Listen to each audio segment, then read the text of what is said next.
testament to Father Joe Fife from the United States Radio, the one who gave a blockbusting sermon that's all over the internet, like Father Shazam's.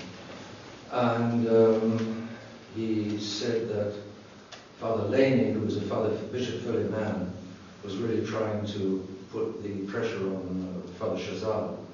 And one of the things he said was, one of the things that Father Laney blurted out in the middle of his pressure putting, was that there's going to be after the General Chapter there will be a purge.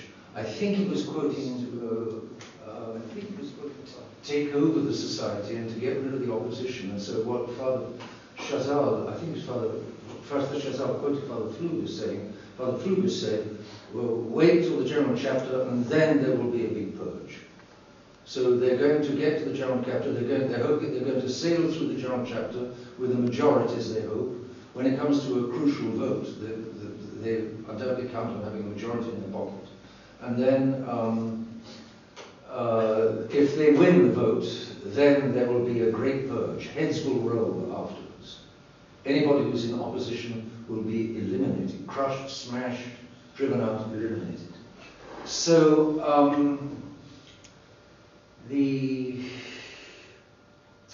it may be a hope. Whatever God wants. God, in any case, surely wants the purification of the resistance.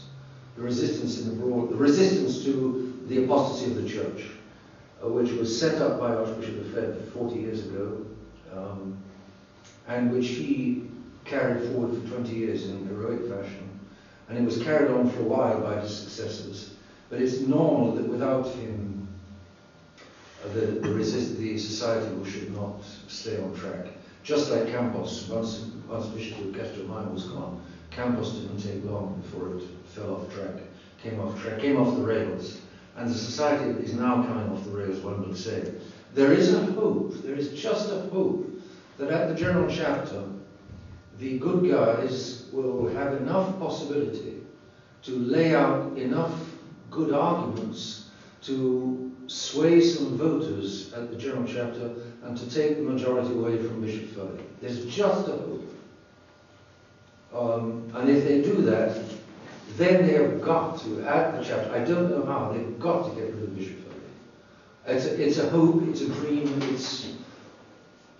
I don't know. But otherwise, because if Bishop Philip stays in power, if there's no agreement now, and Bishop Philip stays in power, then he's obviously going to go on doing this. The heads will go more quietly than if he had the majority of the General Chapter. But if he is still the recognised head and has the authority, he will make heads roll. He will get rid of Father Morgan, he'll get rid of Father Keckray, he'll put in his own men like he's already been putting in here and there, and then the next time the General Chapter is held, he will be sure to make the majority, and he will rejoin Rome as he wants and means to. So he's got to be got rid of. If there's a crucial vote that goes against him, he's got to be got rid of. So at some point during the General Chapter, it's going to come. If Bishop Philip, he's cunning. He's very, very cunning. If he can't find the way to avoid a vote, but the others, the good guys, will surely force the issue. They will surely force the issue. And there will have to be a discussion and there will have to be a vote, I think. And one may hope that some of especially the 10 veterans, because there are about 30 superiors of various kinds and 10 veterans make up the 40. 10 old-timers, the 10 oldest old-timers, the 10 priests ordained furthest back in the history of the society. Because, of course, normally experience is wiser. So those experienced 10, a number of whom knew the Archbishop and knew what he was about, is to be hoped that there'll be enough of them to swing a vote. It's all in God's hands. In any case, God is going to purify his resistance. The resistance he's going to purify the followers of his cause, which is the resistance to the apostasy of the modern world, which is that. And he's going to clean it out one way or another. With or without society, he will clean out the resistance, I'm sure. So while from a human point of view it looks pretty dark, from a human point of view Rome wins either way. Rome has succeeded in dividing the society. At least Rome has smashed Humpty Dumpty. And Humpty Dumpty won't be put together again, I don't think. If the good guys stay in charge, then the bad guys will have to take themselves off. I'm going to hope that they will take themselves off. If the bad guys stay in charge and take over the society, take over the mechanism, take over the structure, then I don't think what they do will survive. I don't think it can hang together. It cannot be blessed of God, as I see it. God is God. I don't see how it can be blessed of God, even though some of them will be of goodwill. Some of them will think that rejoining Rome is the best thing. But then reality will catch up. And if St. Peter's is anything to go by, there will be very few that jump ship and that quit. Most of them, having once decided to go with Rome, they will stay with the decision to go with Rome, and they will drift. And then, at best, they will depart individually and set up on their own and have an individual ministry like priests have been doing for the last 40 years. But most of them will go along, and eventually a number of them will, just like Bishop Lefebvre now, they will finish up saying the new Mass. They will convince themselves having convinced themselves that there's nothing so wrong with Conciliar Rome, they will next convince themselves there's nothing so wrong with the Council. They will next convince themselves there's nothing so wrong with the Mass. They'll be saying the new Mass before they know where they are. I don't think in any case, well, St. Peter's was founded on going with Conciliar Rome. Therefore, going with Conciliar Rome is part of its charter. Going with Conciliar Rome is not the charter of the SSPX, and that's why there are going to be tensions inside. If the bad guys take over, there's going to be such tensions as I don't think it can thrive. I just don't think it can possibly thrive. It will, I'm not sure it will positively come apart, but it will dilute and soften. But that's the devil. I can remember back in 1977, the devil was working over at Cone, big time. There was a left-wing revolt in 73, there was another left-wing revolt in 75, and a number of good, decent professors quit the Archbishop. And that's a favourite story of mine. And I remember in 75, a year before I was ordained, I was a seminarian. And we had this, the crisis was I think in the summer. It was because Rome had pretended to claim to dissolve the Society of Pius X. And it was another apparently just move on the part of the official church, which took away the legitimacy of these decent priests that came along to the seminary to help the Archbishop. So none of these decent priests, I think there were at least 4 of them, having lost their respectability, went back, just told the Archbishop they were quitting him, and they went back. So it looked like there would be a lack of professors for the following year. It looked like, they agreed to teach until the end of the school year of the summer of 1975, but then they let the Archbishop know that they would be going, so the seminarians knew they were going. So I went to see the Archbishop and I said, what about it? We're going to lose our professors. And I remember very quietly he said, well, if we have no professors, the seminarians will have to teach themselves. Very quietly. And we're not going to change path. They will do it with the manuals, they'll have to look after themselves. No question of changing track, and that was it. No fuss, no noise, no brass band, no shouting, no. Just, well, if we don't have professors, the seminaries will have to look after themselves. But he wouldn't abandon the seminarians, and he wouldn't let them become modernists. He wouldn't give them modernist professors. So if there are no professors, better none than modernists. That was the Archbishop. That was his style. The St. Peter's have got in their charter to go with Conciliar Rome. What I might call the Bishop Fully Society, the Fullyized Society, let's say that. The Fullyized Society, the society which Fully is Fullyized, has not got in its charter to go with the considered church. That's why there are going to be serious internal tensions, and I don't think you can hold together. Well, so what I was going to say was, I remember in 1977, that was 2 years after the crisis I just spoke about in 75, but there was one crisis after another at the seminary. And then the next one, 79, was on the right wing. That was when secular-vacantism was beginning. And so the Archbishop had to balance the other, keep balance the other direction. He had to shift to the right, shift to the right, shift to the right. This time he had to shift a bit to the left. You know, as a donkey with a pack on its back, the pack slides off to the left. Well, you have to push it to the right, and then it slides off the right, you have to push it to the left. So to keep the pack on the middle of the donkey, you have to keep adjusting it. So the Archbishop was adjusting the pack on the back of the donkey. And in 77, it was another, he had to push again to the right. Because soon after the beginning of the school year, there was another batch of professors and seminarians that went, including the Shaman Umberto, very regrettably.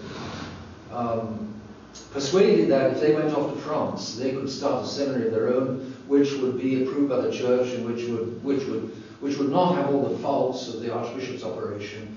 And so the devil had all of the, I think it was about 20 seminarians and another 3 or 4 professors. They went off again into the left field, and that's dissolved quite soon. It really didn't last very long. And some of the seminaries went into official seminaries, approved seminaries, and so on and so on and so on. But it didn't last very long. It was soon.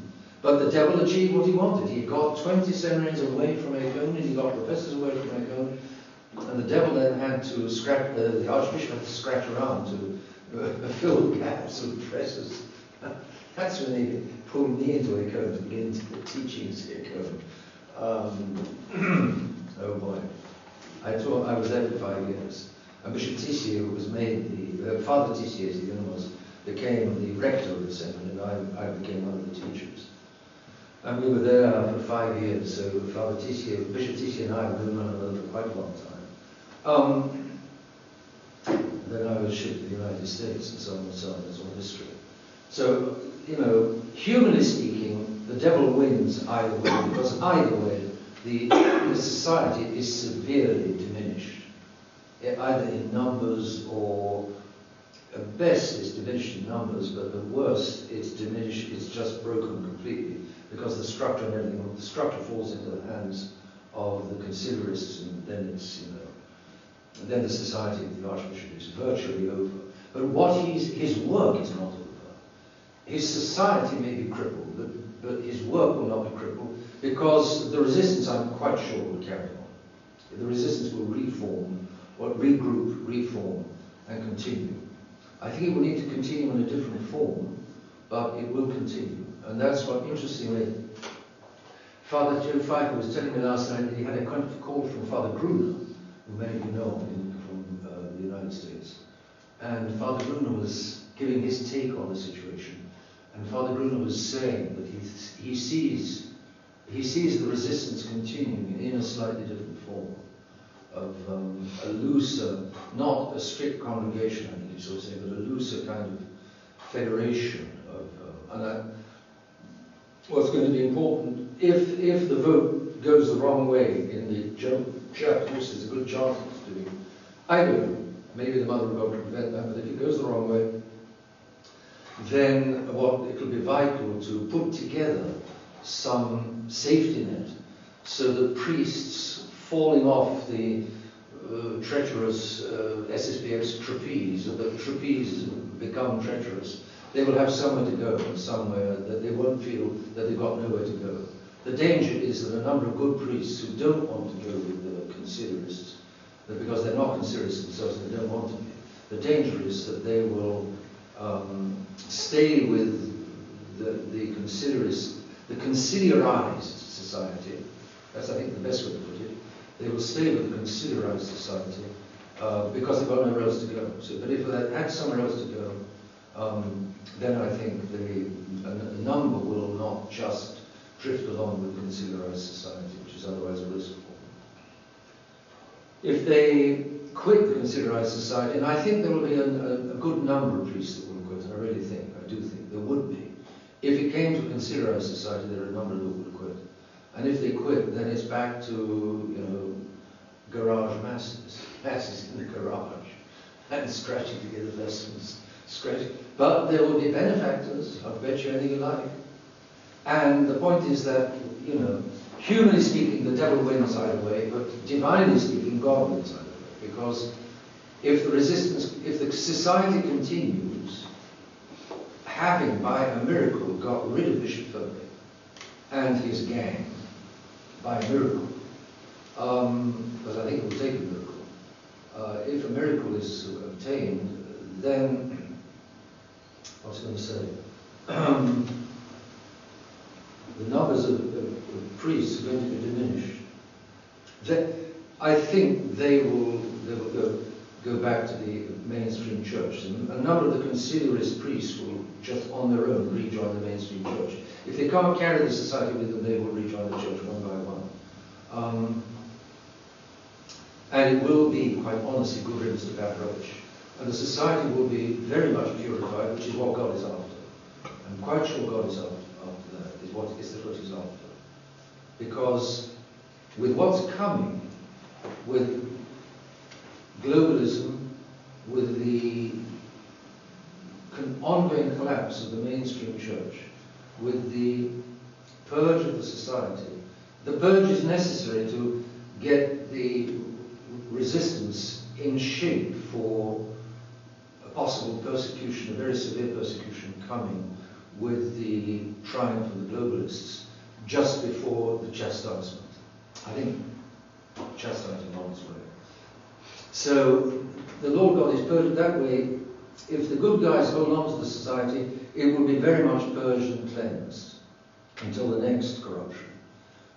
If the bad guys hold on to the society, then the resistance will reform outside, and again God will win, because the resistance will attract, I'm sure, many of the best priests. Not all, but many. Of humanly speaking, humanly judged, the best priests. How God judges is different, of course, and God knows. But so humanly speaking, the devil wins either way. Divinely speaking, God wins either way. So it's this tremendous battle between the devil and God, which God allows for the benefit of the elect. Mysterious, but St. Augustine says God allows bad men either in order that they convert or in order that they put to the trial and put to the test the good guys. So again, either way God wins. It may seem, given this drama going on right now,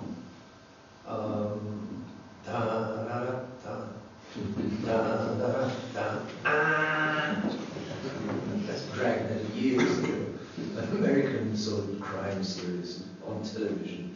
My childhood or youth, I forget. Dear. Anyway, that's going years back. With the drama going on now, it may seem antiquated to be going into these 19th century documents, but they're not out of date. And notice we've already seen how often the Archbishop refers to them, because, as Anna Rolla was just saying, this was the Archbishop's anchorage. This is why the Archbishop didn't shift, because he understood what the popes think of the whole modern world. He understood that the council was the modern world penetrating into the church.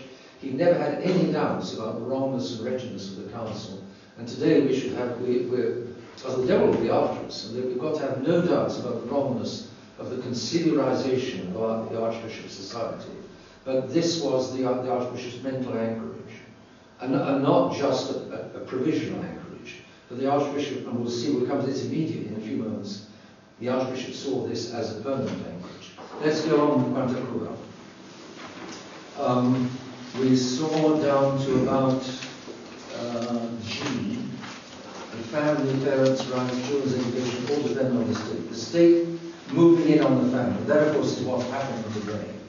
I said, in fairness, that today the state is partly obliged to close in on the family because the family is so destroyed. The Freemasons and the Judeo-Masonry. Judeo-Masonry is the name, the hyphenated name, for that combination of all the Jews working with the Freemasons and all the Freemasons working with the Jews to bring on a complete new world order, a complete godless new world order, to bring on the Antichrist. Not all Jews work with the Freemasons and for the New World Order. Not all Freemasons are consciously working with the Jews for the New World Order. But the most important Masons and the most important Jews are those that are working, unfortunately, for the New World Order. So, and they have been deliberately, in many governments, in every government where the Freemason has an influence, they've been deliberately working to dissolve and break down the family. Because the family comes from God.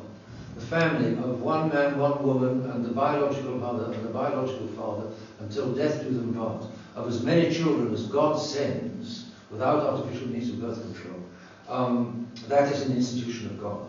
And so that's got to be got rid of. And you get instead these poor, we were saying last night, the poor, the children that are vulnerable to child abuse are those the abusers find a vulnerability, and that vulnerability is undoubtedly a need of love, a need of something which mum and dad should give them. And single parent homes, the dad is lacking or the mother is lacking, and they haven't got what they need. All of us needed from our mum, what mum could give, what a woman can give, and what a woman alone can give, and from dad, what a man can give, what a man alone can give. Biological mum, biological dad, until death do their part. That's God's idea, it's the right idea, and that's what Freemasonry took care to attack, as we will see also in the syllabus. Freemasonry heavily attacking the family. Okay, let's move on. Against the church in particular.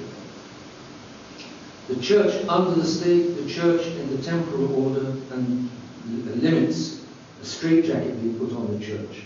Okay, let's have a look. Other areas put the church under the state and seek to deny to the church any rights in the temporal order. Temporal means worldly. It's from the Latin tempus. Tempus as time as opposed to eternity. Tempus means time, so temporal is opposed to eternal. The temporal order is in this world, the eternal order is in the next world. So, church laws bind only if they're promulgated by the state. So the church can't make laws for the church without the state approval. The state is closing in on the church and controlling its laws. Papal laws coming from the Pope on church and religion must be approved of by the state. Again, the state being put above the church. Monstrous error.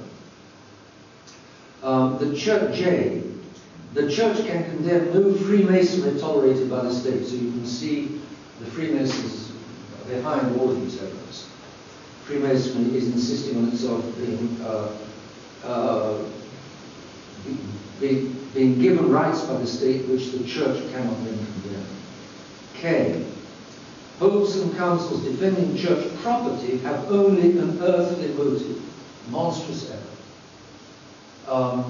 The church is often accused by foolish people, and this is worth thinking about because it's on television all the time, so to speak. The vile media are all the time onto the churchmen want property, the churchmen are looking for money, the churchmen want possessions, the churchmen want wealth. Hey, poor human nature obviously is true. There are churchmen who want, in practice there are churchmen who just want wealth and money and riches and comfort. But in principle, there is nothing wrong with the church owning property.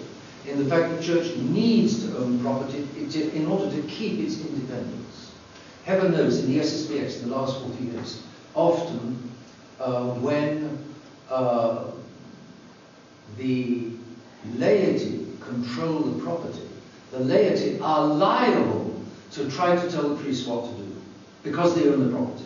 And they say to the priest, if you don't do what we want you to do, then you won't be able to come here to say mass. And so the priest is a bit up a creek without a paddle.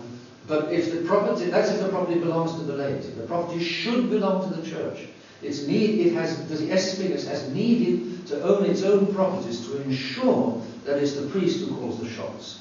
Not because the priest wants to be a dictator, God forbid, but because The church, and never forget this, the church marches to a different drum from the world. And the laity often have worldly ideas. God bless them, that's their business. They're in the world, they have worldly ideas, God bless them. But the church doesn't always operate like the world. In fact, often it doesn't. And therefore, the laity cannot always understand why churchmen operate as they do, why they make the decisions they do.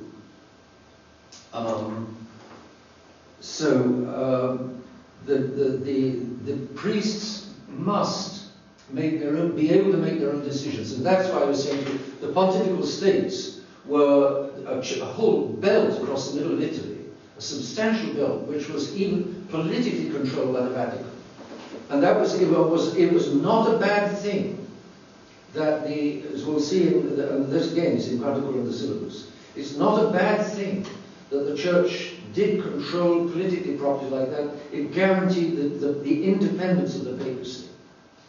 Otherwise, if the Vatican came under a state, the state could exert severe pressure upon the Vatican. And in 1870, a few years after this, actually, you had the revolution in Italy, and the pontifical states were taken over by the Italian state. The Vatican was stripped of its political possessions, its political kingdom, the kingdom of the Vatican. What do they call it? They call them the pontifical states. It was stripped of that, and the Pope was limited to the Vatican. In God's providence, it was a very good Pope, Pope Pius IX, and he didn't lose any of his spiritual prestige and power. He lost his temporal power, but he didn't lose his, and he didn't give way. So the state was all around, right around the Vatican, but he didn't give way to it. There was a final kind of settlement, the Vatican, what is it called? The Lateran Agreement in 1929, when Mussolini set up the Vatican as a state of its own, and that's what we have still to today. The Vatican is a state. It's only a tiny little enclave in Rome, with not really very much property and territory at all. But it is, strictly speaking, a state of its own. And therefore Mussolini was handing back to the state a little bit, just enough political independence and political property and political statehood to ensure that it would not be too crowded by the Italian state. Mussolini was half in favour of the Catholic Church. He was not the complete horrible villain that our vile media present him to be.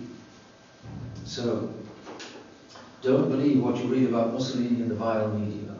Go to the internet, just not true. Get books and councils defending church property have only an earthly motive. No, they have a divine motive. They have an unearthly motive because the church must be able to be independent. L. The church can bind no conscience in the temporal order. The church can tell people what to do and tell them they'll go ahead if they don't do it in the eternal order, the things of God, but not in the temporal order. Always this separation of the temporal order from the eternal order. The separation of this world from the next. Because when you separate this world, it's divide and rule, it's the devil's divide and rule. You divide the interests of this world from the interests of the next world, and that way you then control the interests of this world, and controlling the interests of this world, you cut off the interests of the next world. By taking over politics, you then surround, stifle, and suffocate religion. That's exactly what we have today.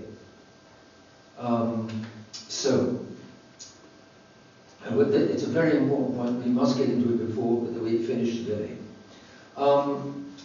The church can bind no conscience in the temporal order. Now, the church is limited to churchy things. It's no religion outside of the sacristy and the church. No religion outside the limits of the church. That's the importance for the Catholic Church of these processions in the streets of a city, where the church is back out in public and on the streets, where the manifestation of the politicians go. The church belongs in the street as well as in the church. The church cannot, the church cannot temporarily punish anyone breaking her laws. Again, the church can say, oh, you've got to say a rosary.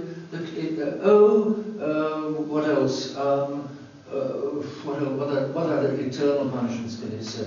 Can it impose? Oh, you may not you'll have to be, as it used to be, no communion for a year. That was, you know, the ancient church. You'll have to, if you committed even the primitive church, in the very early church, you committed a grave sin, you were not allowed to come to communion for a year or something like that. So that kind of churchy punishment, okay. Worldly punishment by the church, not okay. Once again, same separation. Church is here and the world is here. A separation of grace and nature. A separation of the supernatural and the natural.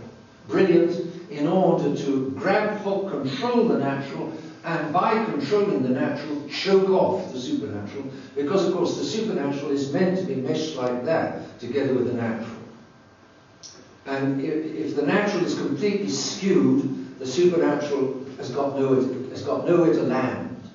So you separate the two, you skew the natural, and then the supernatural just can't get in any longer. That's the idea. Yes. Would the state normally impose the punishment on behalf of the church? If you've got union of state and church, that's the ideal.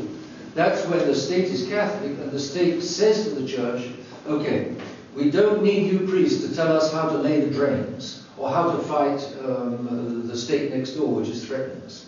The Ministry of Defence is our business. The soldiers, the guns, that's our business. But please tell us how to look after marriage, how to look after marriages, how to look after the family, how to look after the people's morals. If our people have got morals, they're going to make much better soldiers than if they are all drugged to the nines, and so on. So that's the proper union of church and state.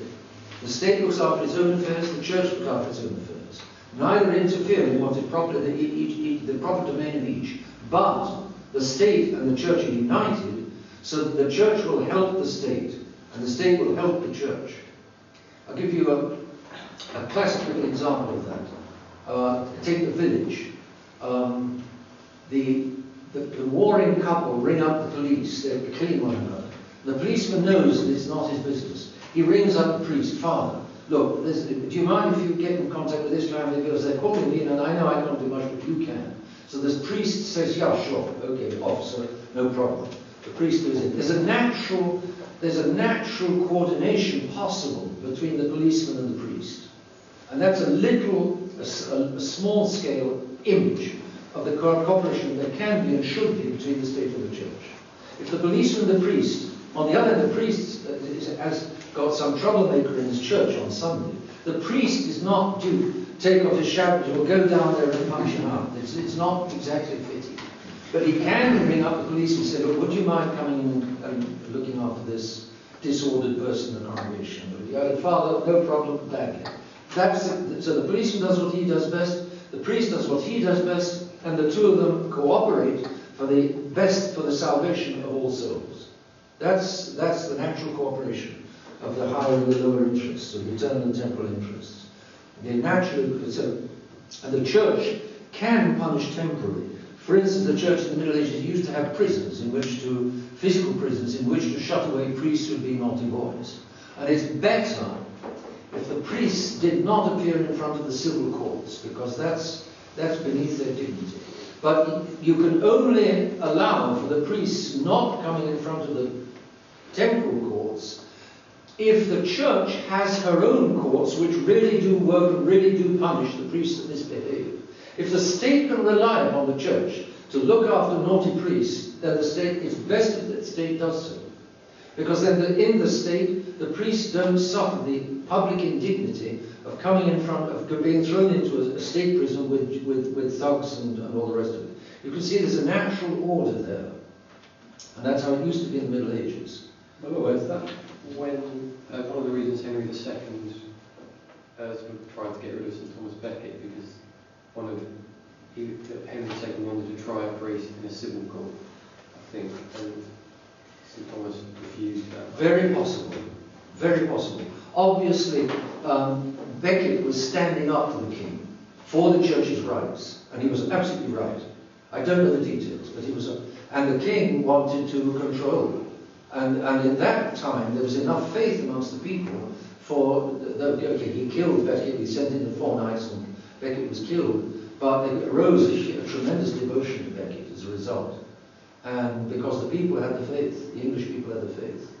And Becket was, it rebounded on Henry. The church emerged, just like on the continent, the Emperor Henry IV of Germany having to go to Canossa and beg for the forgiveness of innocent, Hildebrand, Gregory VII, I think it is.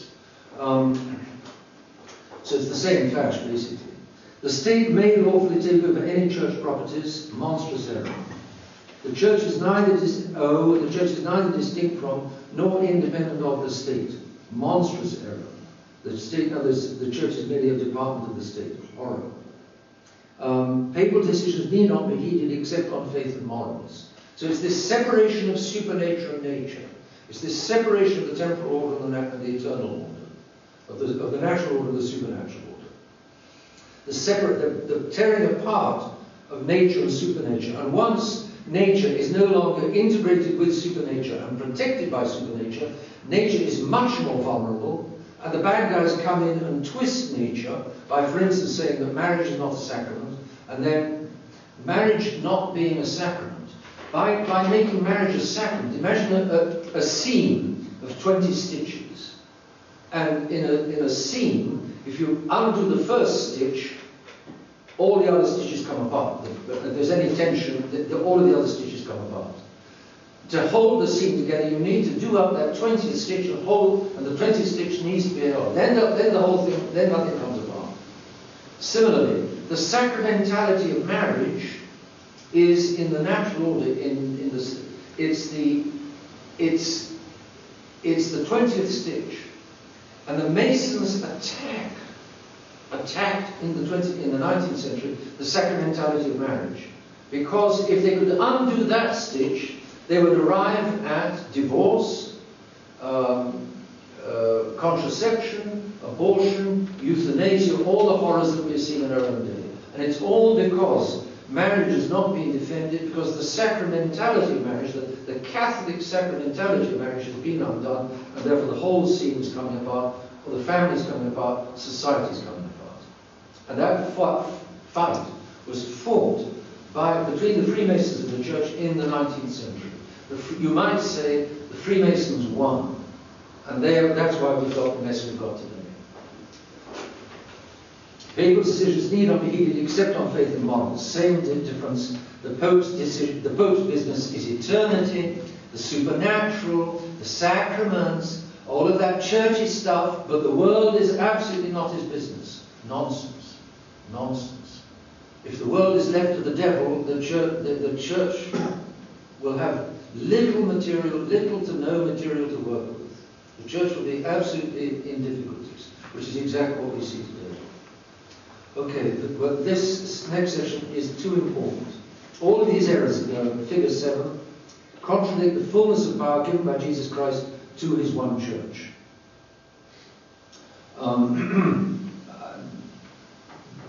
Our Lord gave full powers to his church, meaning power not only in the supernatural order, but also in the natural order, as much as is necessary to ensure that the supernatural order can work. It's not that our Lord wants his priests into politics. On the contrary, he does not want them getting into politics. Priests have got something much more valuable and more important to do than to get into politics. But the politicians do need to obey the eternal law and the natural law, and they do need to be told by the priests what is the eternal law and the natural law, and they do need to heed what the priests tell them of the supernatural law, of the eternal law and the natural law. Therefore the priests, the politicians must listen to the priests, but the priests must not, without the priests getting into politics. That's distinct, but not separate. The church, our Lord wants state and church distinct, but he doesn't want them separate. You want distinct so that the priests will not get into politics, and so that the politics will not get into church affairs. Each has to look after his own affairs. But they must also look after one another, and they must not be separate. The Masons work for not only distinction, but also separation. Separation means, once again, that they will be able to do without the protection of the church, they will be able to do what they like with nature, they will bend it all out of shape, and then the church will have great difficulties exactly like today, working with souls that were worked over by the vile media, by pornography, by abortion, by all of these horrors, souls worked over, contaminated by all these things, the church will have huge difficulty in saving.